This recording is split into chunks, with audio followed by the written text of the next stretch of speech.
Nationwide Football League Extra with Nationwide Building Society. That's a magnificent strike. Oh, yes.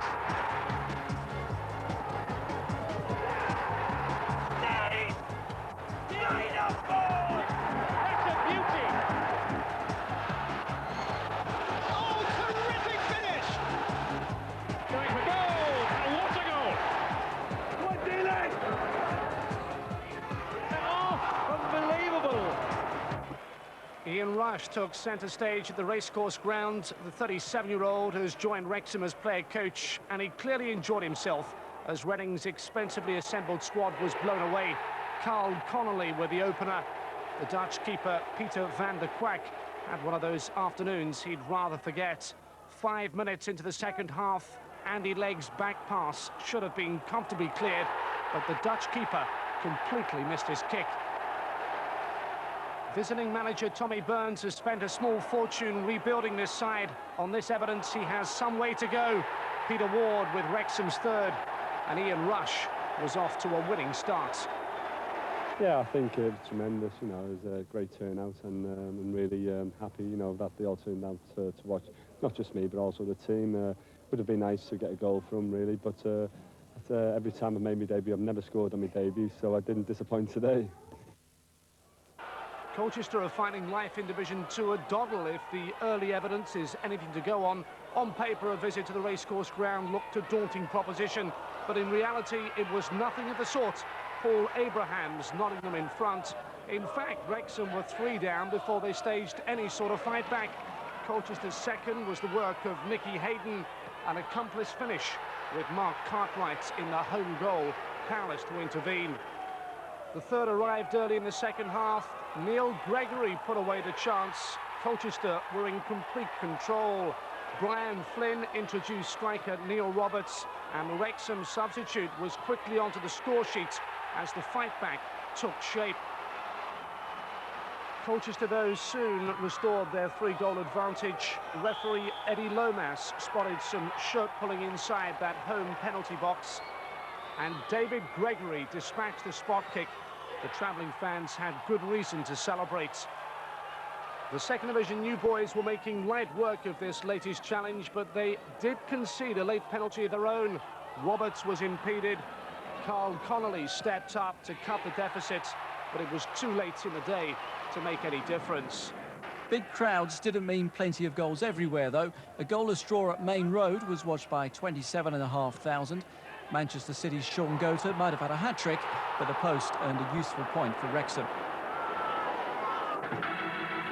3 teams have maximum points: Stoke and Fulham, 2 of the pre-season favourites, and the less fancied Bournemouth. Walsall are still unbeaten. Colchester in 5th have made the best start of the promoted clubs. Gillingham have yet to win a game. They're stuck on 2 points with Northampton, playoff finalists last season. Promoted Macclesfield earned their first point on Saturday. Wycombe Wanderers have yet to break their duck. Now, the last time Wrexham were at home, their defence leaked 4 goals to Colchester. They redeemed themselves at Main Road last Saturday, thanks mainly to an impressive display by Mark Cartwright. And the Robins were hoping for an easier ride yesterday. The visitors were Northampton, the commentators Anthony O'Connell.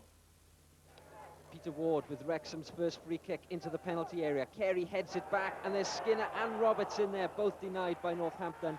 But early warning signs in that penalty area, and Roberts looking dangerous there on the end of that Carey head back.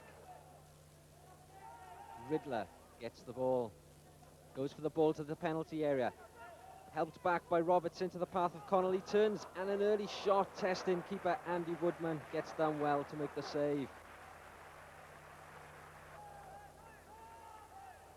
Mark McGregor, cross into the penalty area, cleared away by Wrexham. Here's Connolly, good work by Connolly, feeds it out to the right. Oh, so close for Wrexham, Connolly and Roberts, great work. And when the cross comes in with pace, 2 Wrexham men almost on the end.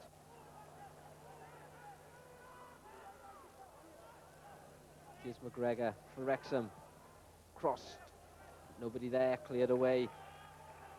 And again, Skinner picks it up for Wrexham on the edge of the penalty area. A nice little turn, good cross, headed away into the path of Roberts. Can he shoot? Yes, he can. Great save by Woodman. Neil Roberts tested the keeper. Skinner's perfect cross flicked away by Frayne. Roberts readjusts himself, and the left foot shot sees the keeper make the save. Here's Roberts, touches it into the path of Brammer. Cleared away. McGregor gets it going again. Skinner. Connolly. Can he find some space to make a cross? He can. He cuts back in. Nice cross to the far post. Nobody there. Roberts is there. It's off the line. It's cleared away by Ali Gibb. Connolly created the space. The cross evaded everyone. Roberts headed back, and Gibb saves Northampton.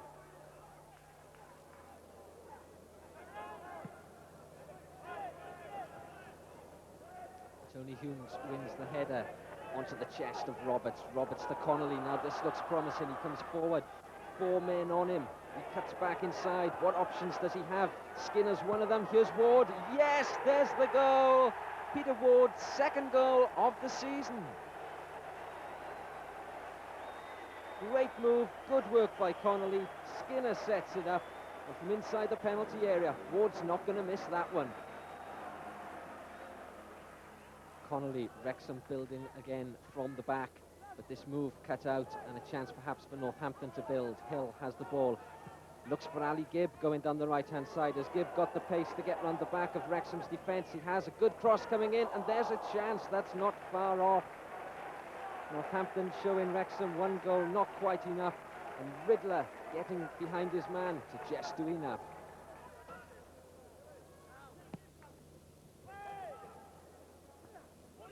Here's the goal scorer, Ward, gives it to Hume. He goes for the long ball. Nothing much on there. Frayne to get back to his own goalkeeper. He can't pick it up. He's in trouble here. Skinner's onto it. Here's a mad scramble going on. And in the end, it's Brammer. The ball comes off and away to safety. So Frayne playing the ball back to Woodman. Remember, he can't pick it up. He's in all sorts of trouble. Then he stumbles. Skinner's in on it. And really, for a moment, the ball could have gone anywhere. Here's Brammer then for Wrexham. Skinner. McGregor. Wrexham building patiently. Playing it nicely to Skinner. Skinner back. Now Wrexham pick up the pace. And here's Ward. A chance for him to try again. And he does, and tests the keeper. Peter Ward got a taste for goal earlier on. Tries again. And he's not far off with that. Very good result, that. Wrexham up to 7th in the 2nd Division. Okay. Wrexham clinched a single-goal victory over Northampton Town. It was a well-worked one too. Carl Connolly, Craig Skinner and finally Peter Ward combining sweetly. And Carl Asaba open his account for Gillingham. They thrash Wrexham 4-0. The visitors finish with 10 men. Bournemouth's draw pushes them above Fulham into 2nd place in the table. Stoke lead the division with a 100% record. Gillingham's first victory of the season propels them into the top half. Burnley move away from the bottom 4 on the strength of Tuesday night's victory. Wycombe still prop up the table despite recording their first point, just behind Macclesfield, who are yet to score a goal. This weekend, most roads led from Wales as their finest engaged European Championship qualification at Anfield. But for one Welsh subject, Anfield is now the past and Wrexham the future, a place where goal-scoring genius is now managerial novice. Rush has done it again. A vintage Rush goal. And it's played across for Rush. That's another one.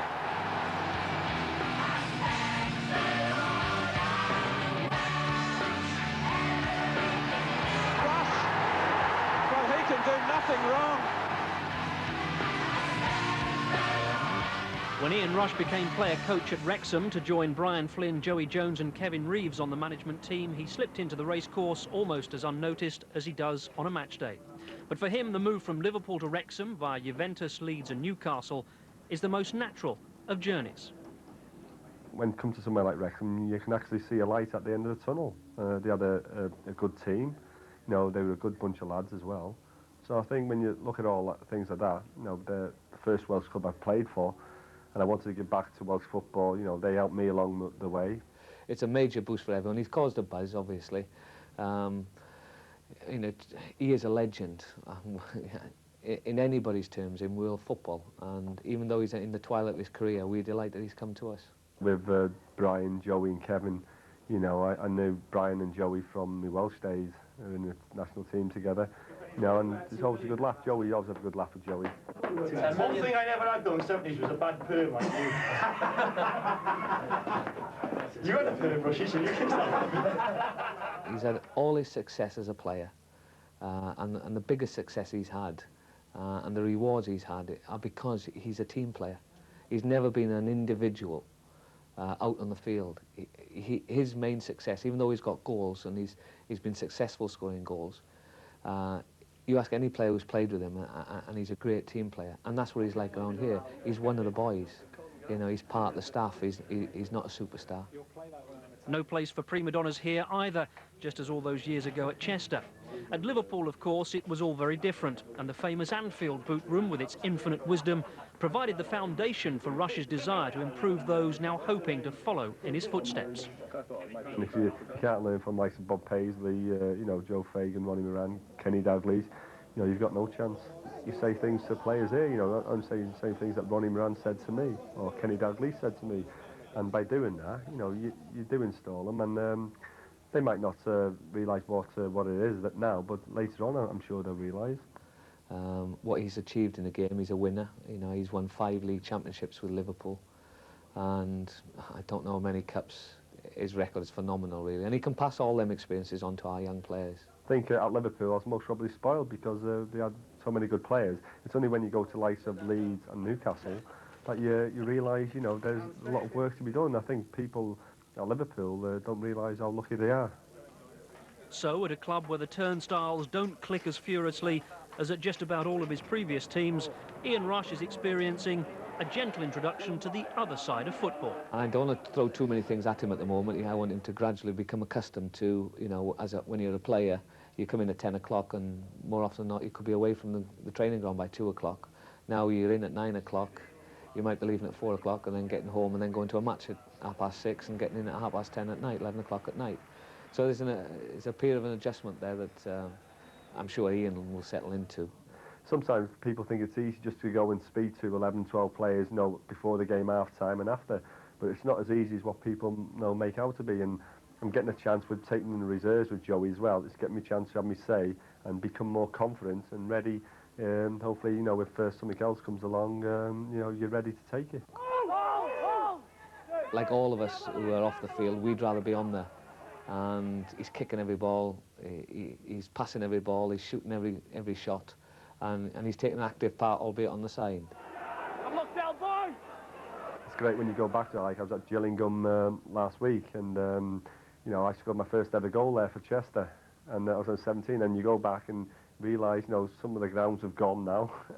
They've been that old, and but it's nice when you go back there, you get a bit of stick from the fans and all that, but I don't mind that. I think when fans are giving you a bit of stick, it means, you know, they are worried about you. But at the end of the day, you know, I'm here to enjoy it, and I'm here, most importantly, is for Wrexham to get in Division 1. With Flynn taking a back seat, and on days such as Saturday, when injury takes its toll, Rush is on the touchline. And when things go right, it's a satisfying place to be.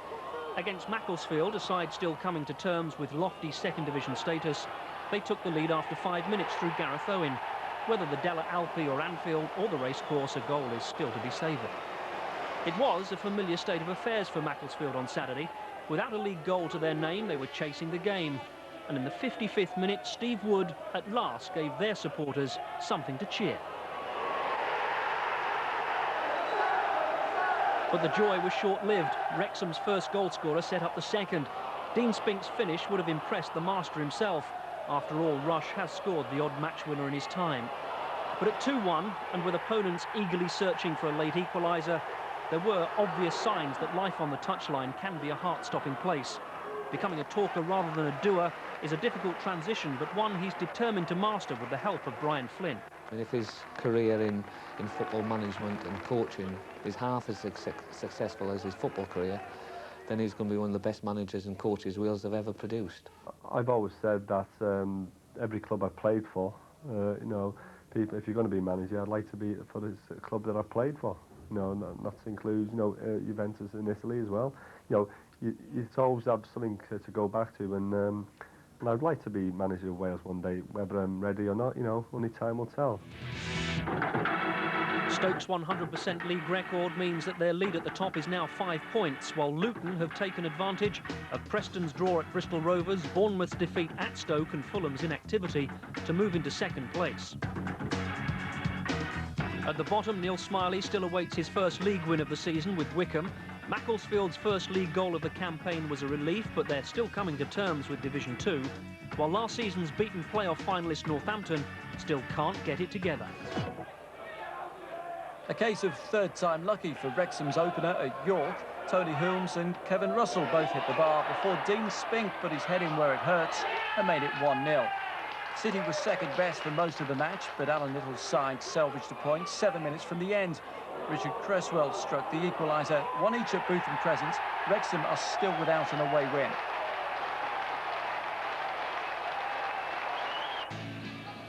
Woods to Oldfield. Blackburn is onside. The linesman, the assistant referee, keeps his flag down. In comes Thorne. Here's Wallace, and that's a goal. That's a terrific goal by the substitute, Ray Wallace. He's only been on for a couple of minutes, and Wrexham have been caught. Wallace gets mobbed. The Stoke supporters go wild. 13 minutes left, and Wrexham are really up against it.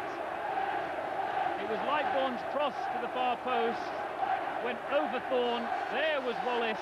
1-0 to Stoke. OK, let's move up to the second division and Wrexham's bid to get back into contention with the top teams. They'd lost key players, they'd lost important points over the last few weeks. Yesterday, they faced what looked like a testing game at Chesterfield.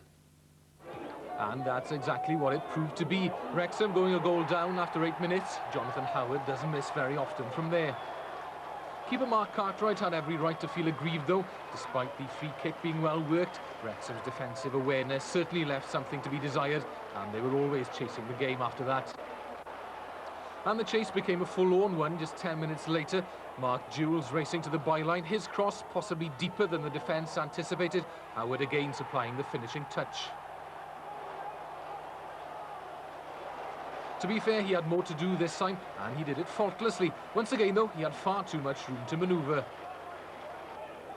Chesterfield's far from being Wrexham's happiest hunting ground, and still holds painful memories of an FA Cup quarter-final defeat a couple of seasons ago. They never really looked like salvaging anything from this game either, Craig Skinner's goal coming in the dying seconds. It ended 2-1. Brian Flynn will be looking for new blood sooner rather than later, but he wasn't making any excuses yesterday. Well, you don't come to Chesterfield and give them a start like we gave them today. You know, we know what to expect, and that's a compliment to Chesterfield. We know that what they're good at, and they are good at it, but we didn't really compete with them early on in the game. Do you feel you made tactical errors that allowed them to take the initiative? No, nothing to do with tactics. The problem was that when we lost the ball, we weren't strong enough. We weren't good enough to get the ball back quickly.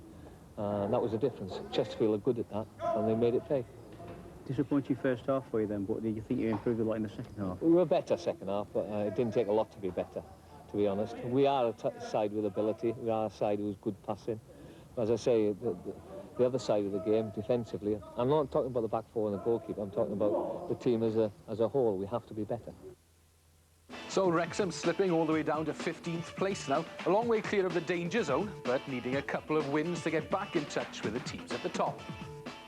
Just before we leave Wrexham, that game at Chesterfield wasn't too far from Leeds, and with all yesterday's speculation surrounding George Graham's possible move to Spurs, Brian Flynn, a former favourite at Allen Road, was asked about a return to Yorkshire. Will you be applying for the Leeds job if it becomes vacant? I think we can safely take that as a no, definitely. Wrexham had been sliding down the table over the last couple of weeks. Injuries to key players hadn't helped, nor had a difficult run of fixtures. 4 games since their last win, but at the racecourse they faced a Lincoln City side who stood just 1 place off the bottom. Rob King describes the action. McGregor in towards Connolly. Put away by Holmes, as far as Brammer, who sends it straight back into the net. Dave Brammer, he scored some spectacular goals for Wrexham. That was pretty simple. A poor clearance by Steve Holmes, especially as the keeper was coming for the ball. Richardson stranded. Wrexham 1 up with just 11 minutes gone. Barnett with the throw for Lincoln. Holmes with plenty of time to knock the ball in. Alcide gets the touch, and Hartfield gets the equaliser. Charlie Hartfield. Well, that's the very first goal Lincoln have scored away from home this season, and it's the one-time Swansea City player who scored it. Colin Alcide with the flick on. 21 minutes into the match, back to 1 apiece. Ward, Skinner, leaving it for Brammer, and making a good run ahead of him. Skinner gets it now, with the space to shoot, and force a decent save from Richardson. Hartfield with the corner for Lincoln, away by Connolly. Nicely controlled by Hartfield, who swings it in again towards Alcide, and Thorpe. A good stop by Cartwright. Lee Thorpe wasn't too far away when he hit that one. Mark Cartwright kept it out. Owen into Ward. Roberts has made a good run outside him. Gets it now. Roberts across the goal for Connolly. Oof! That looked painful. Carl Connolly hit the post. Excruciating. On by Alcide, who certainly won his share in the air. Thorpe and Hardy in pursuit. Tangling. And, oh dear, a couple of kicks there, which wasn't too clever, especially for Lee Thorpe, who's already been booked. Phil Hardy did pull him over. Thorpe took a kick and got one back. His colleagues, the Lincoln players, know he's in trouble. Half an hour to go, but I'm afraid this game's over for Lee Thorpe. Lincoln down to 10 men. Carl Connolly back on the pitch now after that nasty knock when he went into the woodwork, as Hartfield knocks the free kick in towards Alcide. Well, high over the bar in the end by Colin Alcide, but that was a real chance for Lincoln. Connolly, he looks fine again now, happy to run with the ball. Inside him is Russell, and Roberts it is, who puts Wrexham in front. Neil Roberts, 77 minutes on the clock. Carl Connolly set it up, so did Kevin Russell with that accidental miss kick, which fell so nicely for Neil Roberts, but he took that one away so sweetly. Deep into injury time now as Wrexham knock the ball about. They seem good for the win they really do want so badly. Falls to Connolly. Inside to Owen. A good save by Barry Richardson. The keeper got down well there. Gareth Owen almost on the score sheet. It looks as if Wrexham will settle for 2-1 and the 3 points that go with it. We, over the poor starters games, we got 12 points, which wasn't really a good start for us. But you have to start somewhere. From now on, if history repeats itself, we'll go on to a good run, and that's what we're hoping for. It was a difficult game for us. We started brightly, but then the goal gave them a lift, and then they started to cause us problems up until half-time. We managed to remedy that, and we showed a lot of determination and courage second half to force a win. You know, we've played teams here who have gone down to 10 men, and we haven't capitalised on it. We've learned that lesson today, and we've done it. So, Wrexham moving up a few places thanks to that much-needed win. They go to 12th, just above the halfway mark. Some very good sides above them. But the Robins now just 5 points behind Bournemouth, the team in 6th. Let's take a look then at the games coming up. A Wrexham side is a strong Wrexham side, with the notable absentees being Carl Connolly and Neil Roberts. Roberts is away on under-21 duty with Wales, preparing for the game against Denmark on Friday evening. Skinner goes for the turn ball with Dave Brammer. Good burst by Brammer. He's got Russell in the middle. It's back to Skinner. Skinner shot. Russell touches home. Some of the Carnarvon players looking for offside.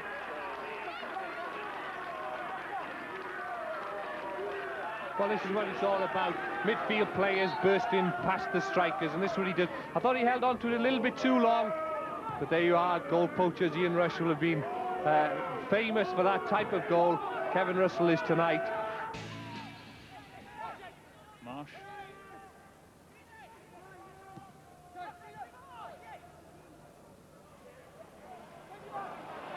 Gareth Owen letting Rack go. This looks very dangerous, but eventually Dave Brammer coming back.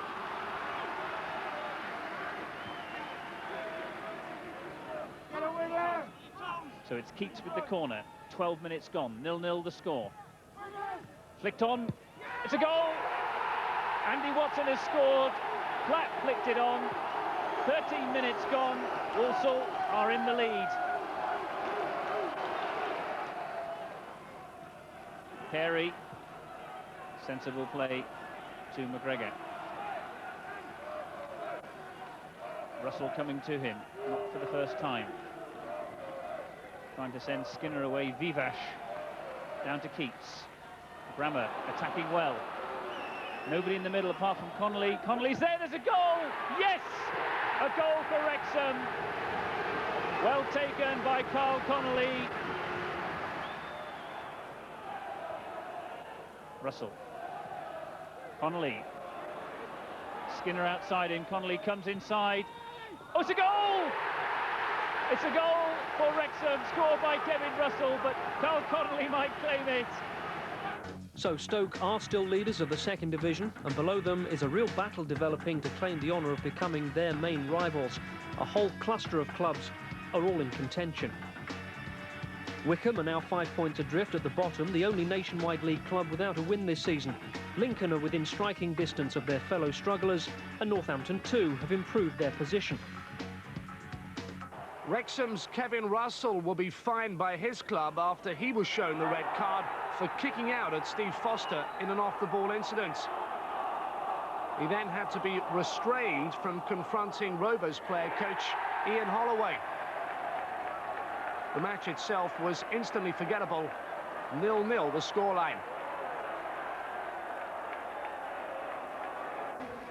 Not much to choose between Wrexham and Millwall, and nothing to separate them at the end. Wrexham almost snatched a late winner, but goalless and a point each. It was a fair enough finish. This was anything but a vintage performance by Burnley, but leading marksman Andy Payton scored twice to secure the points. Glenn Little playing him in for the first of the afternoon. The second half had barely begun when Wrexham's Dave Riddler was allowed to turn inside the box with inevitable consequences. Payton, though, was Burnley's match winner. He now leads Division 2 scoring charts.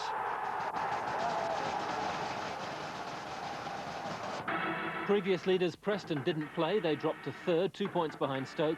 Fulham move up to second, and they have games in hand on the teams around them. Walsall are up to fourth above Luton, whose match was postponed. Oldham were the only team in the bottom three to earn a point, but they remain in 22nd. Northampton move out of the bottom four above Colchester and Macclesfield. Then there's a 3-point gap to Reading and York.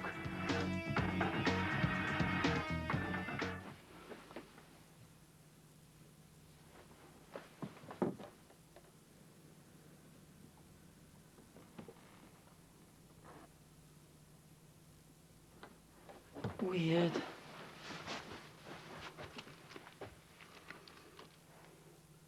The Robbins Review. Wrexham versus Bolton Wanderers, November 1985. He's not a serial killer.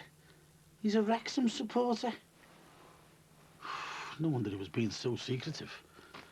There's thousands of these, all going back years. Tell you what, he's going to kick off when he finds out we've been in here. At least now we know he won't kill us. Yeah? Wouldn't be so sure. Wrexham versus Newport County. 8 folds, condition fair. Current value around £11. Over a tenner for a tatty old programme. It would be worth considerably more if it were in mint condition. We thought we heard the burglar, so... Yes, so we kicked the door in, but we must have imagined it. Please do not insult my intelligence, Mr. Sweeney. You have betrayed my trust. I'll be moving out straight away. There's no need to move out. Oh. I had hoped I would be happy living here. Usually when I move into somewhere new, I wait. I wait before I unpack my collection. I felt I'm among kindred spirits. I was looking forward to showing you my programmes, hoping you might be interested. I'd even thought of inviting you both down to the racecourse ground. There's a reserve game coming up. I thought we could all go together. Well, we still could. It sounds great, doesn't it? I don't think so. Not now. Look, we're really sorry, honest. Could you leave me alone now, please? I want to start getting my things together. But please, just go.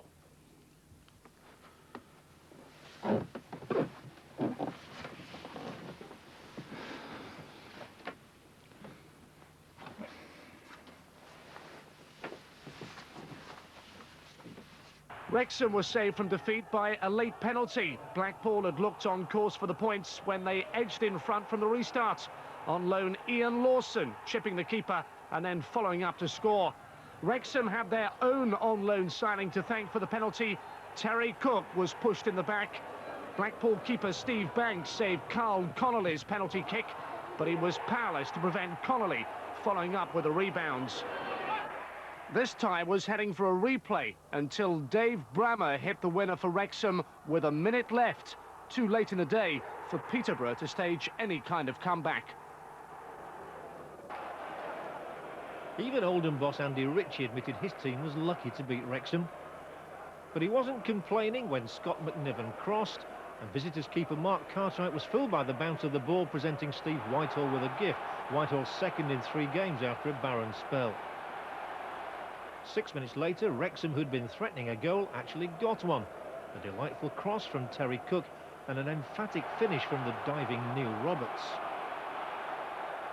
With 20 minutes to go, the Welshmen were in front. This time, Peter Ward's corner perfectly met by Brian Carey.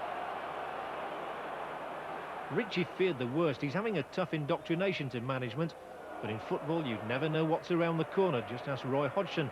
And Oldham stormed back with McNiven's 81st minute header. Then, to collective disbelief, Oldham went and won it with just 2 minutes to go. Substitute Mark Allett, who certainly made a major impact, sent over the cross, and Matthew Tipton spun superbly for a first senior goal that won him instant acclaim among the rapturous fans. No change at the top of Division 2. Stoke a point clear, but the pressure from Fulham is unrelenting, and they've 2 games in hand. Walsall, Preston and Gillingham all drew.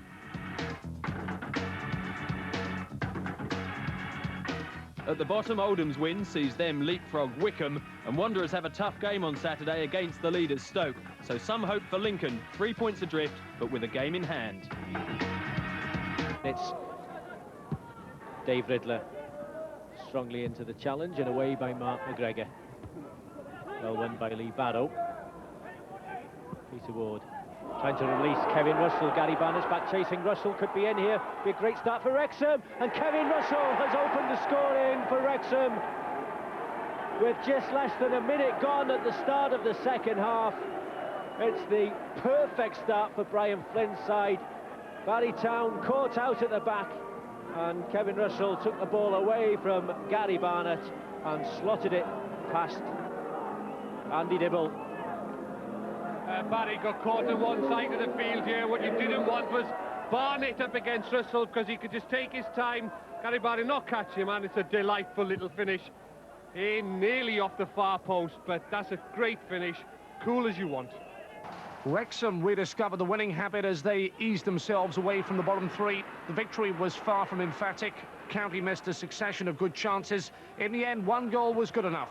Kevin Russell scored it, and it was left for the player coach to deliver the post-match verdict.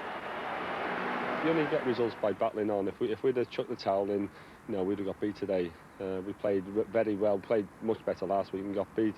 So I think the secret is at the moment is hard work, and if you get that hard work, I think the luck will even itself out throughout the year.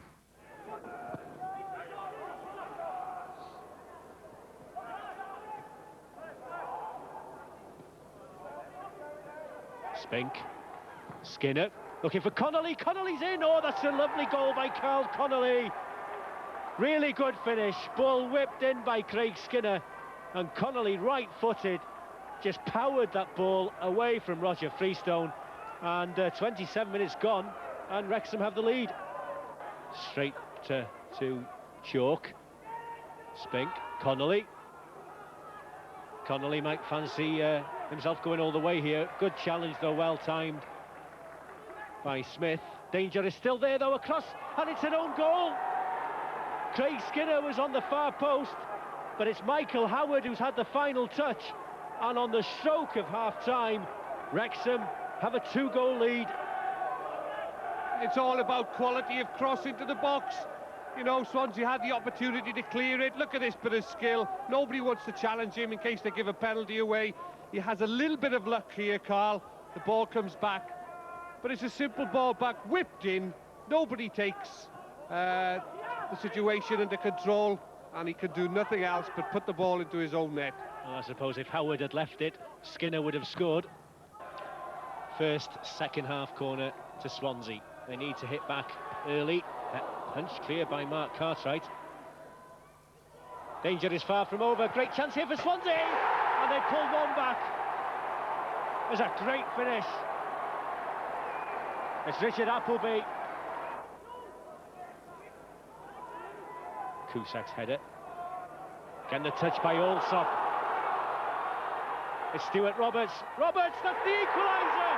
What a great comeback by Swansea City. Wrexham just stand and watch.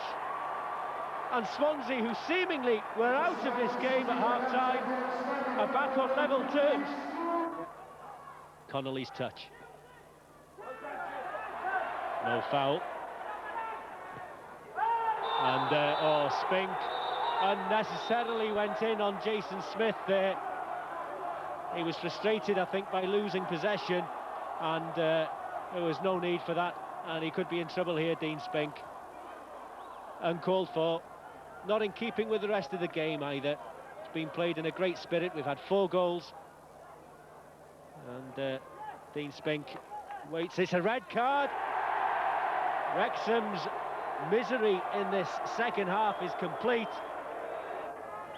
It'll be a free kick, and Wrexham, well, it'll be very dramatic if they were to snatch something here right at the death after conceding a 2-goal lead, down to 10 men. It's Gareth Owen with this free kick, and it's just touched away. And Cusack will battle with Thomas, and that's the end of the game. A very enjoyable game indeed. And Swansea City in a dramatic second half, hitting back from being 2 down. And Stuart Roberts there, the substitute, who made it 2-2 after Richard Appleby, wearing 11, had brought Swansea right back into it with a stunning left-footed drive. Dean Spink was sent off, and it's an overused phrase in football, but it's true about tonight's game. A game of 2 halves, and one has to say at the end of it, as far as topping the group is concerned, the initiative now is with Barry Town. Final score here at the Vetchfield: Swansea City 2, Wrexham 2. I thought we played really well first half, 2 quality goals. Was controlling most of the situations, you know, in most departments. And but at half-time we knew that they're going to come out strong. Unfortunately, that first 15 minutes where they really did play well and got the 2 goals. Now, tonight's result in Group B is excellent news, as we said, for Barry Town. Swansea City stay top for now, but Barry need only to beat Carnarvon home and away to win the group and claim £22,500 and a home tie in the quarter-finals. The first of all, York ended this contest with only 9 men on the pitch and out of the cup. Not before they caused a scare or 2 along the way. 25 minutes played when Scott Jordan decided to shoot from distance, and the gamble paid off. York then lost the services of Mark Tinkler, sent off for handling inside the box. There were furious protests from his teammates, who claimed the ball was struck at Tinkler from almost point-blank range. It was to no avail. He departed. Neil Roberts equalised from the penalty spot. Wrexham, who've enjoyed some memorable FA Cup encounters down the years, were reliant on Carl Connolly for the winner. 18 minutes from the end, York claimed it should have been offside, and to complete a miserable afternoon for them, they had Martin Reed sent off. Wrexham through to the second round as well, thanks to a youngster on trial. Jake Edwards, only 20, and a former US college student. Looks easy perhaps, but he had to keep his cool for the only goal of the night, and his first goal at senior level. Wrexham should have had this match wrapped up by half-time, but they were wasteful in front of goal, and even when Carl Connolly got it just right, Keeper Roy Carroll produced an outstanding save to deny him. Neil Roberts' follow-up efforts agonisingly close to the mark. 2 goals in 3 minutes ensured a lively second half. Wigan winger David Lee certainly possesses that killer instinct. Mark Cartwright had ventured from his goal line. Lee saw the opening and took it. Wrexham's reply was swift and effective as Connolly fastened on to Cartwright's hefty clearance to round the keeper and score. Wrexham still waiting for an away success. Bournemouth haven't won at the racecourse ground for 25 years. Steve Fletcher put an end to that unwanted record. It was his 9th time of trying, and at last, the long wait is over. The top 4 had their own double-header this weekend. Fulham and Walsall came out on top. Fulham head the table on goals scored. Walsall go second. Stoke dropped to 3rd. Preston are now 7 points behind. Gillingham also have 37 points. Wycombe's thrashing of Lincoln changes things at the bottom. Wycombe move above Oldham, 6 points clear of Lincoln, and just 2 behind Macclesfield and Notts County. Northampton's win at Burnley takes them up 2 places. The result at Main Road enabled Preston to close the gap at the top. They've enjoyed a 100% return from a Christmas programme which has seen them defeat Stoke. And now Wrexham, Kurt Nogan presented with one of those unmissable chances. 3 defenders in close proximity. Nogan's sharpness in and around the box paid off handsomely. Lee Cartwright then went to work, heading them into a 2-goal lead. His namesake in the visitors' goal was a virtual spectator. An hour into the match, and Brian Flynn's team were handed a welcome reprieve. Preston skipper Sean Gregan heading into his own net. Cartwright's second goal was the pick of the bunch. The striker showed admirable composure in a pressure situation to make the game safe, and are now manager David Moyes a New Year's celebration. Wrexham's racecourse ground was perhaps the unlikely setting for one of the matches of the round. This one had everything, starting with an own goal. Scunthorpe's Richard Logan putting Wrexham in front. It also had a match-winning hat-trick. Carl Connolly's first goal came just after half-time, 2-0. Third Division Scunthorpe, though, weren't about to let their Second Division hosts run away with the match. Steve Howsham got one back on 50 minutes. But 6 minutes later, Connolly restored Wrexham's 2-goal lead. He followed up to make it 3-1, and surely the game was over. Not yet. 71 minutes, and a deflected free kick by John Eyre gave Scunthorpe a lifeline, which they grabbed with both hands 5 minutes from time. The goal of the match made it 3-3. Paul Harsley must have thought he'd earned his team a replay, and possibly deserved to. Wrexham, though, still had time to finish the job at the first attempt, and Connolly still had time to finish his hat-trick. Another poacher's goal, 4-3 to Wrexham in the dying seconds. They live to take on Huddersfield at home.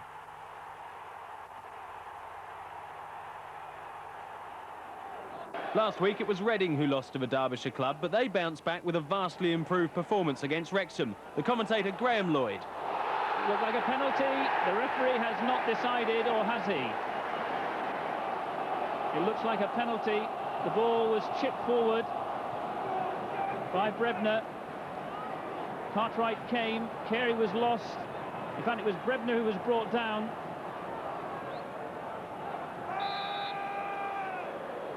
This is Williams. That's 1-0.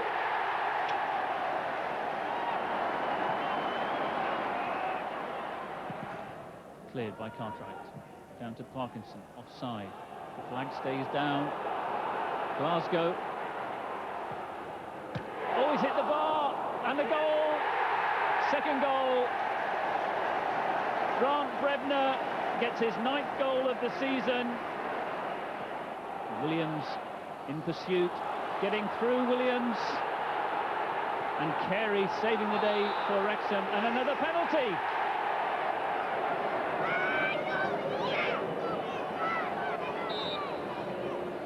Williams, right down the middle.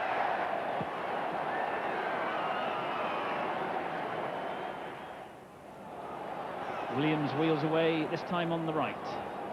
Brayson's in the middle. So is Brebner.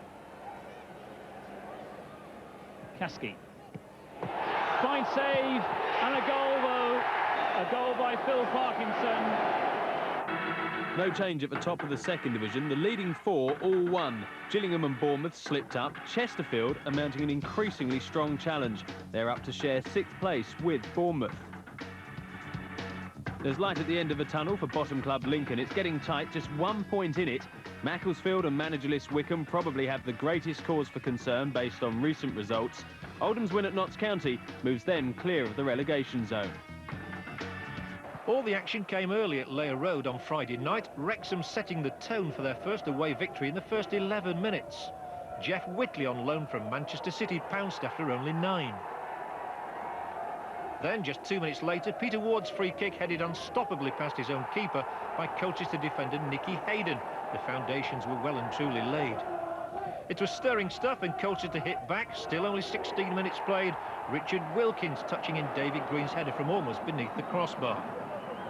Colchester have gone 8 games without a win, though, and Welsh success was sealed when Martin Chalk and Whitley played the passes before debutant Carl Griffiths turned smartly inside the area and rifled his shot across keeper Fernandez.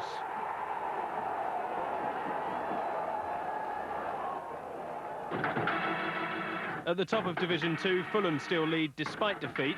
Walsall and Stoke didn't play. Preston move up to 3rd.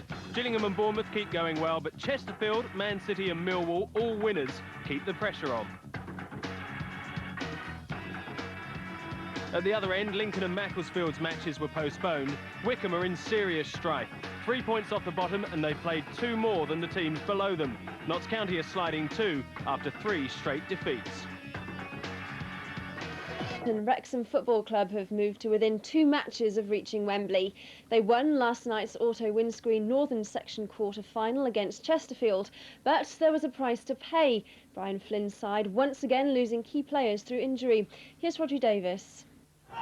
This was in effect payback time for Wrexham. 2 years ago, Chesterfield had knocked them out of the FA Cup at the quarter-final stages. Last night was a chance to gain some measure of revenge, but it came at a price. Carl Connolly giving them a rather fortuitous 11th minute lead, only to limp out of the game before half-time with a groin strain. Chesterfield levelled early in the second half through Mark Williams, who were marking from the set-piece, and Wrexham's defence left asking plenty of questions. Their problems were compounded by the loss of defender Phil Hardy with a knee injury soon afterwards, but they weren't to be denied. Martin Chalk deemed to have been tripped by Mark Jewell. Chalk was struggling to get to the pass anyway, and Jewell will certainly feel hard done by. But Wrexham have had their fair share of bad luck this season and won't worry too much about taking full advantage. New loan signing Carl Griffiths getting his 2nd goal in as many games. Gareth Owen put the result beyond doubt 5 minutes later with a neat volley from Martin Chalk's inviting header. That was the good news, but Owen became Wrexham's 3rd casualty of the night when he was stretchered off soon afterwards with a dislocated shoulder. Jamie Hewitt pulled one back for Chesterfield in injury time, but it's Wrexham who take a step nearer to their dream of a first Wembley final. Now it's a matter of finding 11 fit players to try and sustain their FA Cup run against Huddersfield this weekend. Rodri Davis, HTV News. It's been a good FA Cup so far for Wales, and Wrexham fans were hoping to see Ian Rush score a debut goal. His dummy created a chance for Carl Connolly after only 6 minutes. Nice one, boyo. But the First Division side temporarily doused any Welsh dragon fire when Marcus Stewart's cross was firmly met by Wayne Allison to take the game to a replay. Because he is still plying his trade at 37 in the Second Division. It's with Wrexham, as you all know. The engine's not exactly clapped out, but he does need an MOT at the moment. 2 games a week is a bit much, so he was on the bench against Preston yesterday. As for the game itself, it was a privilege to see it. 40 minutes before kick-off, and the Jokers were having a field day. Wrexham have always had the reputation of being a family club, friendly and hospitable in the extreme. In one corner, Messrs Rush, Kevin Reeves and the incomparable Joey Jones were studying the team sheet, Preston's that is. The name Gregan was mentioned. It was prophetic. You try to look at moods in dressing rooms and something you can never tell, you know. I haven't been in here, you know, for so long. Sometimes you feel the lads are there, you know. But like I said, you just let them get on with their own preparation prior to the game. Well, you can't throw your weight around. Who does that? Joey, presumably. Yeah, that's right. Joey's Mr. Motivator. 10 minutes to go, and the motivational process was intensifying. Come on, lads, get up for it. Countdown to kick-off. Well, your work's done just now. I mean, the most important bit now is half-time, how you sort your team out if there's any changes or if things are going well. But we've prepared all week for the game. We've done said all the last bits and pieces we think we need to do, and hopefully the players are in the right mind. They were in the right frame of mind, all right, and outplayed Wrexham in every department. If you hadn't seen them, Preston are a physical side, quite awesome actually, but they play cute football. And from the moment Michael Jackson put them in front after 6 minutes, and Kurt Nogan made it 2 shortly afterwards, it was always going to be a case of how many. Man of the match, incidentally, was the previously mentioned Gregan. Sean Gregan, Preston's captain, a juggernaut of a player who controlled the game from start to finish. Goal of the game, Nogan. As for Mr. Motivator, well, he was flummoxed already. It was 3 before the break, could have been half a dozen. Jonathan Macken doing a David Ayres impression. Ayres, incidentally, was the chief supplier, but singling out individuals would be unfair to the rest. It was the complete team performance. Good finish by Macken, wasn't it? Wrexham's contribution was minimal. Carl Connolly brought the best out of David Lucas, but in truth, they really didn't look like scoring. In every area of the field, Preston were quicker and tougher, with Gregan dictating, talking, gesturing.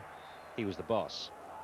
Number 4, David Ayres doing his Duncan Ferguson impression, basically because it was too high to volley. Who says you can't teach an old dog an alternative form of trickery? There was just time for a 5th after Gregan had gone off to a rapturous display of appreciation by Preston's Barmy Army, over 2,500 of them, incidentally. Ayres' corner, Ryan Kidd's diving header. Promotion? On this evidence, you can bank on it. It's another good away win, and we've got to be very happy. I mean, we're going well just now. We just hope that we can continue it now. What did you say at half-time? I just said that if they kept the score to more than 3 goals, I'd give them 2 days off. And take a bow, the Barmy Army. It must have felt like a home match for the visitors. I said at Christmas time we were in the danger area and we had to do something about it. Last 3 games we thought things were starting to turn, you know, a victory at Colchester, a victory against Chesterfield in the auto windscreen, a great performance last week against Huddersfield, but it's knocked us back. But the old cliche is we start again Monday morning. Don't think I've ever seen such a supreme, superior performance by an away team, Brian. Not for a long time. I can't recall it anyway. No, 5-0 away from home is a fantastic result, but you see the crowd there. I mean, that's like a home game. And absolutely. Yeah. And they've hit them early, 2 goals, knocked the wind out of them, and it's a fantastic win. No, they're on a good run. I saw an incident there yesterday, you know, that I've never quite seen the like before. I know I've primed you without actually telling you what it is. It involves Jeff Whitley, the the Wrexham player on loan from Manchester City. Now, what happens is that there's a player is injured, and it's a facial injury, and the Preston goalkeeper, David Lucas, kicks the ball out of play. Now, let's have a look at it. I'll talk you through this. It really is quite fascinating. The injury coming up. So, sportingly, David Lucas, as you'll see in a minute, kicks the ball out of play. Doesn't quite go out of play before the referee blows his whistle, right? So, what transpires is a bounce ball. Jeff Whitley had agreed to knock it back to the keeper, Brian. And he does that. Knocks it into the back of the net. Now, go on, what's your reaction? We've talked about this many times, and I know a lot of old pros that would have done exactly the same as that, because when people have said, I'm going to drop this, sometimes maybe in the penalty box, and said, I'm going to volley it in that net. Well, I went to see the referee, Derek Coddington afterwards, Brian Coddington afterwards, and he said he disallowed it because it was against the spirit of the game. Quite right. He gave it for ungentlemanly conduct, but he didn't book Jeff Whitley because he'd already booked him for a pretty harsh tackle, and that would have meant the boy sent off. Common sense refereeing. Yeah, I mean, if Whitley's done that tongue-in-cheek, then why not? You know, I mean, we have a lot of things going on in the game at the moment. But it's an argument that's raging because technically it was a goal. Yeah, because the ball was in play. We've said to referees before, maybe under the laws of the game, it might have been a goal, but the referee said to him, look, I'm going to drop it, just knock it back to the keeper. And Whitley, whether he's done it on a purpose or not, I don't know. But if he has, and the referee's not booked him, I think that's good refereeing, and I think it's time that we saw a few little smiles and a few little things like that back in the game. Well, I must admit, it had me roaring at the time. Well, see if Huddersfield or Wrexham are going to be at home to Derby County. Huddersfield bring David Beresford into the midfield. Watch for their strike force, the powerful Wayne Allison and Marcus Stewart. Stewart's got 19 goals this season. And Ian Rush, the FA Cup godfather, starts for Wrexham. 43 goals in the competition, but yet to score for the Welsh club. Huddersfield in the blue and white stripes, and Peter Drury's at the McAlpine Stadium. Chalk. Clever ball with the outside of his boot for Connolly. This is Ian Rush! He's not forgotten the way to goal. Still to break his duck in the all-red of Wrexham.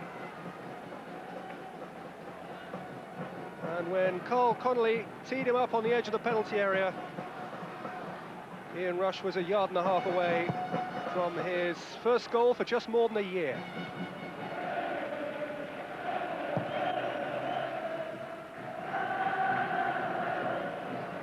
Alison turning and getting the benefit of a kind bounce. Beresford. Beresford's ball to the near post. Splendid header! A really fine goal! And another for the collection of Marcus Stewart. 20 for the season now. He's become their hero. They've become a great partnership. And Beresford provided a splendid cross onto which Stewart pounced with true expertise. Look how Beresford skinned the fullback Hardy, and look how Stewart, in classic centre-forward type, dived ahead of his marker and established a lead for the First Division side.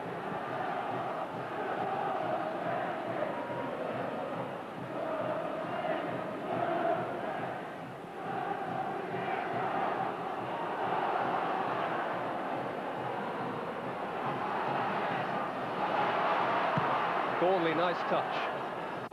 Edwards' ball through the inside left channel. Stewart couldn't get there.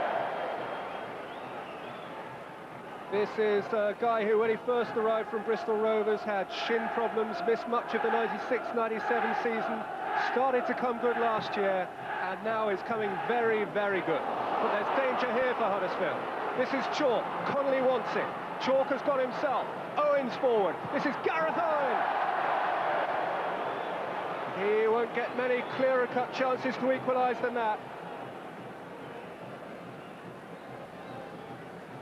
Huddersfield suddenly found themselves short at the back. Chalk played the perfect square ball, and Owen got beneath it.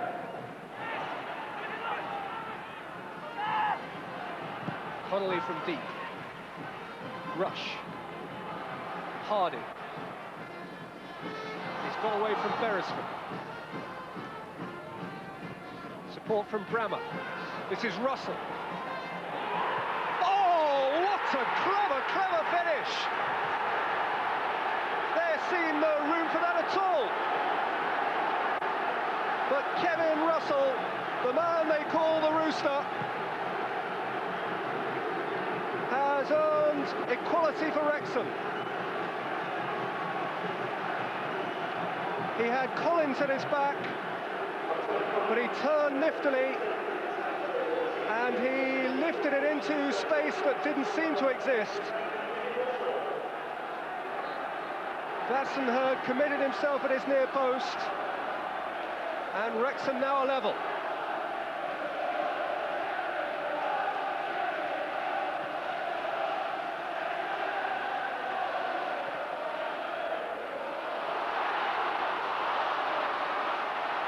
Thornley. Ben Thornley. Good crack deflection, 2-1! Now that is what you call an instant response. Ben Thornley's first FA Cup goal. He enjoyed a bit of the luck of the cup, but having had the vigour to let fly from that sort of range, perhaps he deserved the devilish touch that lifted it over Cartwright and re-established Huddersfield Town's lead.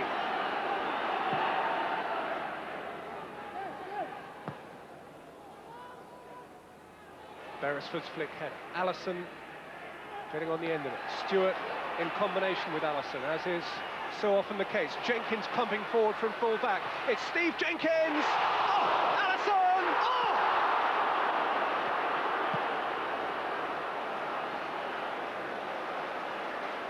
You'd have bet your shirt, your tie, your jacket and your trousers. Jenkins had made a compelling run from fullback. Belting shot, back off the post. Allison must have scored. But when it fell to him, he couldn't quite wrap the left foot round it. Broke low for Brammer. Missed out Russell and picked out McGregor.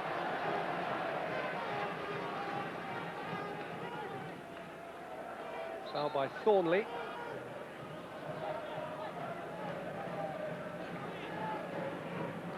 It's Riddler's free kick.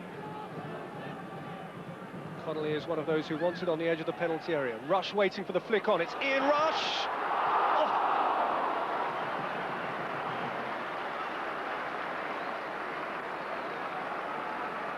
Ian Rush is still to ripple a net in Wrexham colours, but his instinct remains undimmed. Edwards, again aimed at Allison, and Beresford's going in there, and was charged down by Owen. Thornley, lovely footwork. Thornley's cross, Johnson!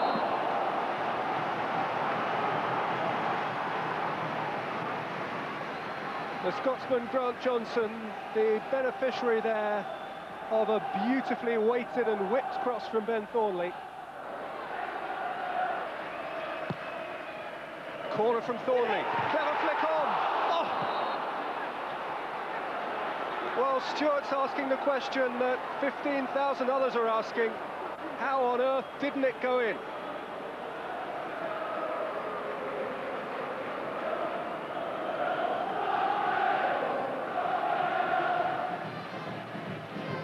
Stewart.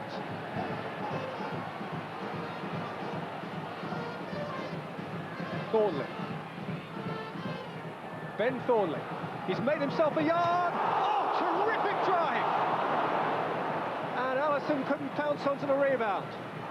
And here was Ben Thornley's splendid crack from outside the penalty area. And it rattled back off angle of post and crossbar. Thornley, Barnes, Thornley, Stewart one way, Allison the other, Thornley's shot.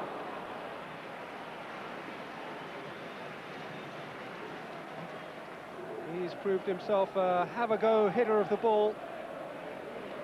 He's scored one by a deflection, hit the crossbar, and now floated one just a yard or so over the crossbar. Collins header, Stewart away from them again, Stewart to wrap it out, off the bar, and still not in, and Allison.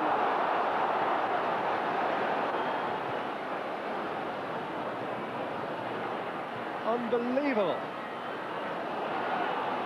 And what if Wrexham steal something themselves now?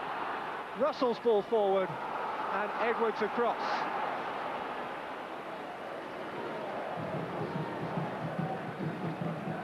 Marcus Stewart must have felt that in that moment, all that moment, he'd have put Huddersfield safely into the 5th round. Not so.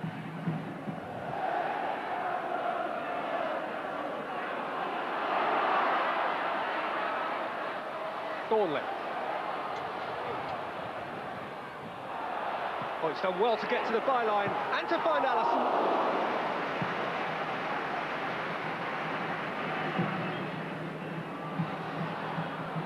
Spink's clearance. Russell with the clash of heads, on the other end of which was Phillips. It's Phillips who's been penalised. And he needs to get his wits about him because there's still defending to do. McGregor's long ball. Jenkins into the stratosphere. Riddler. Thornley. Allison. Into the corners will do for Huddersfield now.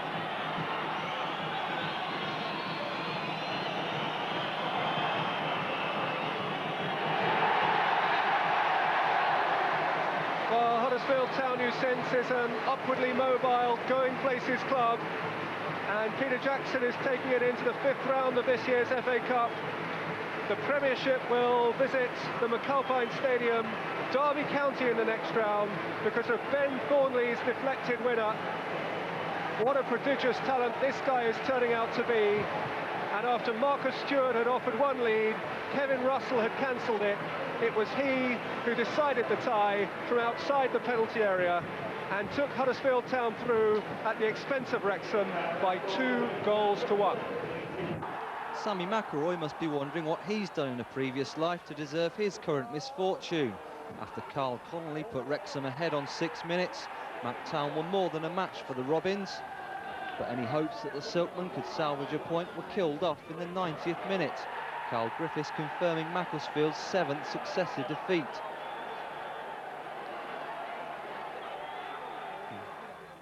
Now that pitch was worse than Wigan's, I can tell you. Luton Town slipped up at home to Wrexham despite taking the lead. The Hatters' teenage striker Gary Doherty, another using his protractor to measure the angle and beating the keeper by a matter of degrees as his 3rd goal in 3 games. If that was an acute angle, here's an obtuse fact.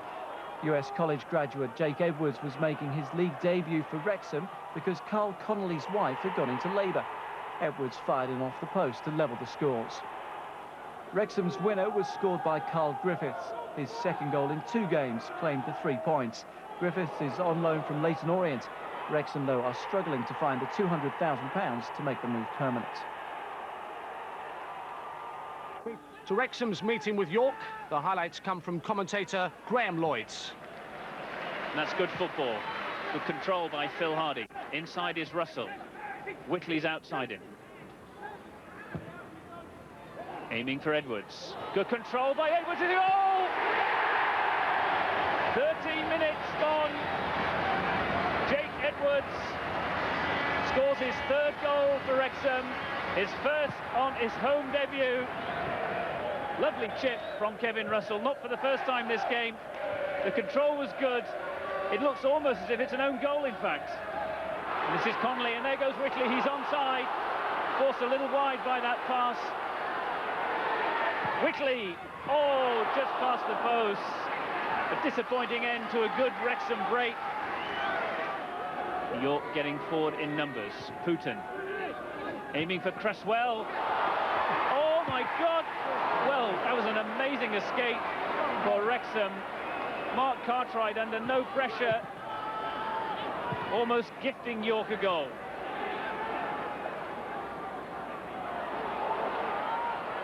This is Putin. Cresswell working a 1-2 with Putin. He's through. This could be the equaliser. It is the equaliser. Wonderful run there by Alan Putin. 13 minutes in the 2nd half gone. The equaliser for York City. Right out of the top drawer, Alan Putin. A real solo goal. It's 5 defeats in a row for Stoke City, the latest at home to Wrexham. Mark McGregor kept his eye on the ball for the 1st on 7 minutes. Stoke had won all 5 of the previous meetings between the 2 clubs, but Wrexham deserved their victory at the Britannia Stadium. Gareth Owen got their 2nd not long into the 2nd half. The case of persistence paying off, and the Welshmen were on their way. Carl Connolly wrapped up the points on 67 minutes. Some neat passing, good possession and plenty of space. Connolly teed up the shots and finished well. 3-0, Wrexham's victory signed and sealed. The PS was a consolation goal by Stoke. Lara Sigurdsson headed their 1st goal in 400 minutes of football. Not much consolation, 3-1.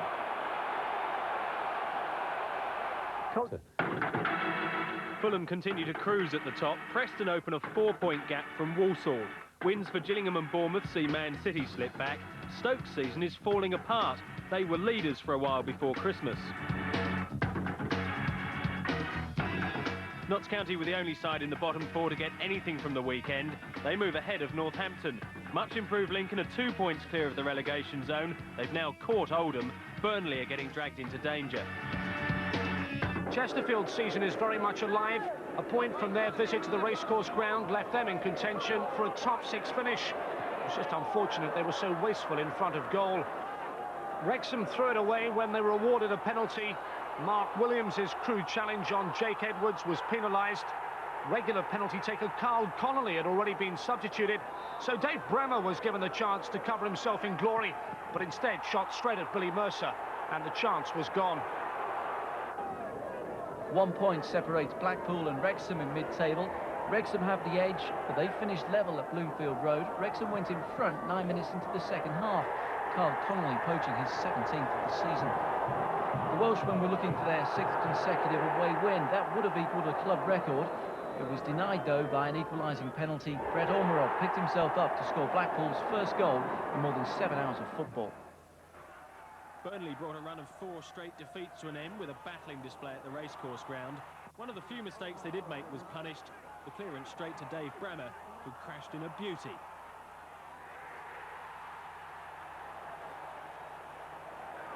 Burnley refused to let their heads drop, but had to wait until the final 15 minutes for their reward. Andy Payton's knocked down for Mickey Mellon to hit a peach of an equaliser.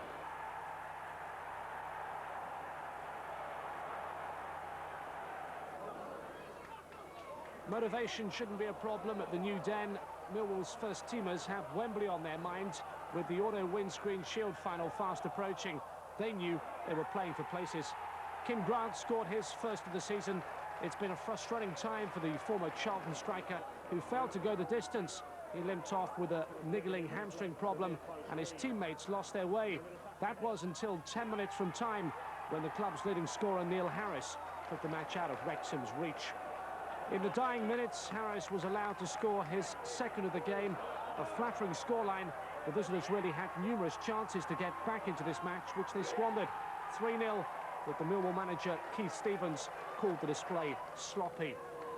Incredibly, Wrexham hadn't won a home league game since November, but Bristol Rovers obliged at the racecourse, allowing Gareth Owen to get on the end of Martin Chalk's cross. Rovers' 7th game now without a win bonus. Some late goals on Tuesday night. Bournemouth beat Macclesfield Mark Stein 6 minutes from time, while Stuart Douglas snatched a last-minute win for Luton, and Walsall's crucial victory was clinched by Rob Steiner. The Midlands club pushed Preston back into the playoff zone. They're a point ahead now with a game in hand. Bournemouth are ready and waiting should both unexpectedly blow up. At the other end, there's still hope for the bottom 4. Macclesfield and Lincoln have a game in hand on those above them. Oldham and York have good reason to worry about their futures. Wycombe are another side putting up a real fight at the bottom end. Wanderers deserved the 3 points they took from their trip to Wrexham. Sean Devine's shot was blocked by homekeeper Tommy Wright, but Dave Carroll put away the rebound, 1-0 on 70 minutes. 2 minutes from the end, they made sure. Jermaine McSporran had started on the bench. He finished with some confidence. 2-0 to Wycombe, just out of the drop zone on goals scored. I think it's the first time Wycombe have won here in their short history, so it's good on that respect, but the points are more important for me. It's our 3rd away win on the spin, and we won 4 out of the last 5, so we put, 3 weeks ago after we lost at Reading, we were 5 points adrift from Macclesfield. Now we're, gone above the line for the first time this season, like they're telling me today, so that's pleasing. It's been a long time coming, but Oldham manager Andy Ritchie has finally had a week to savour. His team isn't yet out of the mire, but 7 points in 7 days has cheered him up no end, though he wasn't exactly grinning from ear to ear when Dean Spink opened the scoring for Wrexham. The gloom for Oldham, though, was lifted within 5 minutes when centre-back Sean Garnett, who sometimes doubles up as a centre-forward, dragged his team back into the contest, getting on the end of Lee Duxbury's cross. Wrexham's form is usually good at the racecourse, but it's deserted them recently, and 6 minutes from time they were consigned to a 2nd consecutive defeat when Andy Holt met Paul Reed's corner. Teams are fighting and scrapping for their lives. They want to stay in division, same as ourselves, and they seem to be picking up results. But as I say, we're capable of getting results because from 1 minute to another, we're good, we're bad, we're good. So there's opportunities to get points that we need. A week ago, Wrexham manager Brian Flynn said on this programme after a home defeat by Oldham that his team was still capable of anything. Since then, they've beaten Gillingham and now drawn at Fulham. Not even the champions complained when they conceded that penalty. And Carl Connolly brushed the ball just inside the upright.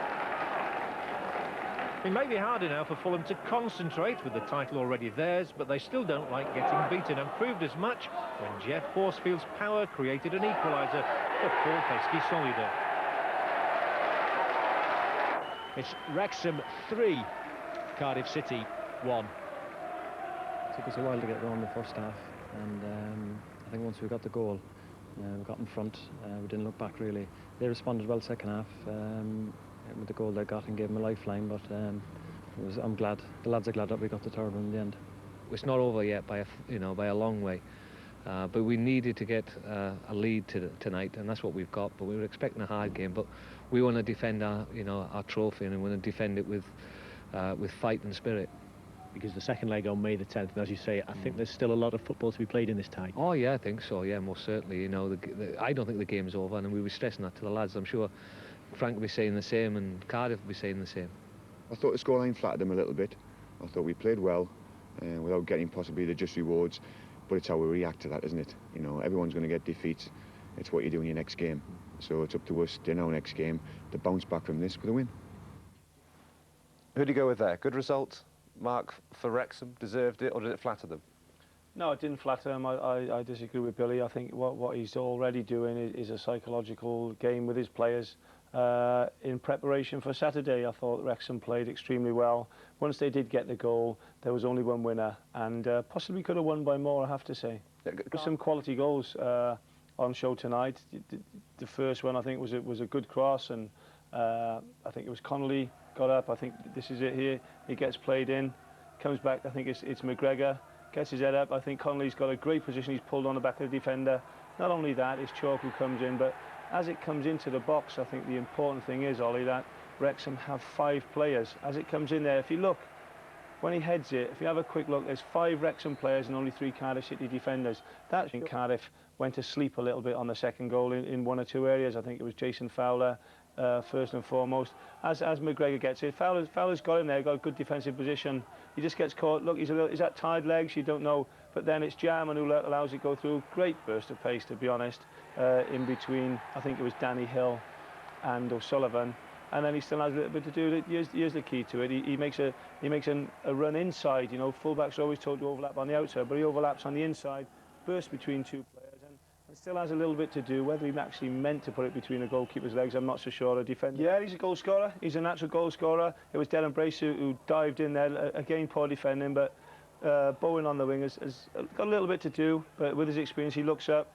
Carey a missed kick, and Roberts is there. That's the first time he actually touched the ball since coming on the football field. But he's a natural goal scorer, the boy. I've worked with him with international squads at under-16s and different things. He's a natural goal scorer. It wouldn't surprise me if he goes on to get hatfuls for Cardiff City.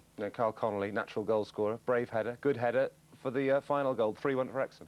Yeah, good header. I think this one was all about the pace on the cross.